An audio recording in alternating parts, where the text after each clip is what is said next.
আসসালামু আলাইকুম প্রিয় দর্শক, আশা করছি সকলে ভালো আছেন, সুস্থ আছেন।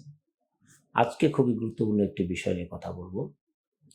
সেটা হচ্ছে কোমরে ব্যথায় আপনারা ব্যায়াম কিভাবে করবেন।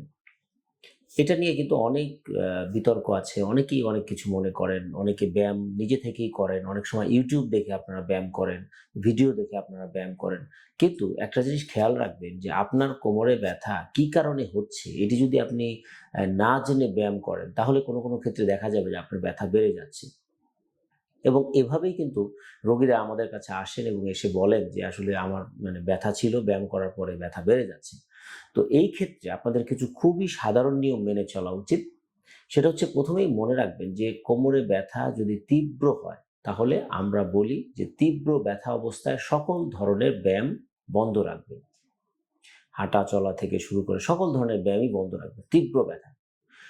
কারণ হচ্ছে যে এই যে ব্যথা হচ্ছে কোমরে ব্যথাটা আসলে কি কারণে হচ্ছে এটি কিন্তু আপনি জানেন না। এখানে মাংসপেশি থাকতে পারে, লিগামেন্টস থাকতে পারে, জয়েন্টস ইনভলভ থাকতে পারে, নার্ভ হতে পারে, ইভেন রগে চাপজনিত যে ব্যথা বা পিএলআইডি বলা হয়, সেটিও কিন্তু আপনার এই ব্যথার কারণ হতে পারে।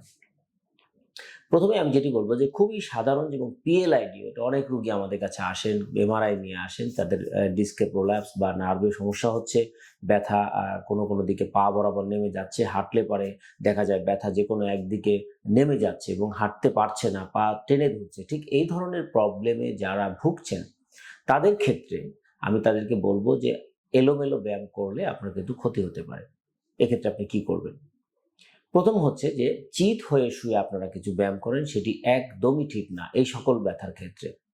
যেমন আপনি শুয়ে পা দুটো উপরে উঠাচ্ছেন, এক পা উপরে উঠাচ্ছেন, এরপরে ২ পা উপরে উঠাচ্ছেন, অথবা ২ পা ভাঁজ করে বুকের কাছে আনছেন। এই ব্যায়ামটি সম্পূর্ণরূপে ভুল একটি ব্যায়াম। এটা করলে আমরা যে আপনাদেরকে পরামর্শ দিই কোমরে ব্যথার ক্ষেত্রে, যে ঝুঁকে কাজ করবেন না। এই ঝুঁকে কাজ করতে গেলে যেই ধরনের অবস্থা তৈরি হয়, ঠিক একইভাবে আপনি যদি শুয়ে চিত হয়ে পা উপরে উঠান, পা ভাঁজ করে নিজের বুকের উপর আন, ঠিক একই কাজ হয়। তাহলে তো এটা আপনার ব্যথা বাড়বেই। তো সুতরাং কিভাবে ব্যায়াম করবেন? পিএলআইডি রোগীর ক্ষেত্রে অবশ্যই যেই কাজটি করবেন সেটা হচ্ছে উপর হয়ে আপনি ব্যায়াম করার চেষ্টা করবেন। সকল ব্যায়াম উপর হয়ে। চিত হয়ে কোনো ব্যায়াম নাই। এটা মাথায় রাখবেন। তাহলে উপর হয়ে আপনি কি করবেন? উপর হয়ে আপনি অ্যা শুয়ে থাকলেন। তারপরে আস্তে আপনার বুকটা উপরে উঠানোর চেষ্টা করেন। হাতের উপর ভর দিয়ে বুকটা উপরে উঠানোর চেষ্টা করেন। এভাবে কিছুক্ষণ ধরে রাখেন। আপনাদেরকে ছবিতে দেখানো হচ্ছে। ঠিক এইভাবে কিছুক্ষণ ধরে রাখেন, ১ থেকে ১০ পর্যন্ত ধরে রাখেন। আবার শুয়ে পড়েন। আবার আপনি একইভাবে পা দুটো সোজা করে উপরে উঠানোর চেষ্টা করেন। উপর হয়ে শুয়ে। এবার দুটোই, বুক এবং পা দুটোই সোজা করে উপরে ওঠানোর চেষ্টা করেন এবং বুকের উপরে ভর দিয়ে মাথা এবং পা দুটোই উপরে ওঠানোর চেষ্টা করেন। এইভাবে যদি আপনি ব্যায়ামটি করেন, তাহলে এটি সঠিক হবে। তবে অবশ্যই মনে রাখবেন, তীব্র ব্যথা অবস্থায় কোনো ধরনের ব্যায়াম করা যাবে না। বরঞ্চ এখানে আমরা ৫ থেকে ৭ দিন খুবই গুরুত্বপূর্ণভাবে পরামর্শ দেই যে বিশ্রামে থাকতে হবে। তাহলে আপনার ব্যথাটা কিছুটা প্রশমিত হবে এবং প্রয়োজনে আপনি চিকিৎসকের পরামর্শ নিয়ে কিছু ব্যথার ওষুধ সেবন করেন। ব্যথা যখন কমে আসবে, তখন আপনি এই ধরনের ব্যায়াম করার চেষ্টা করেন।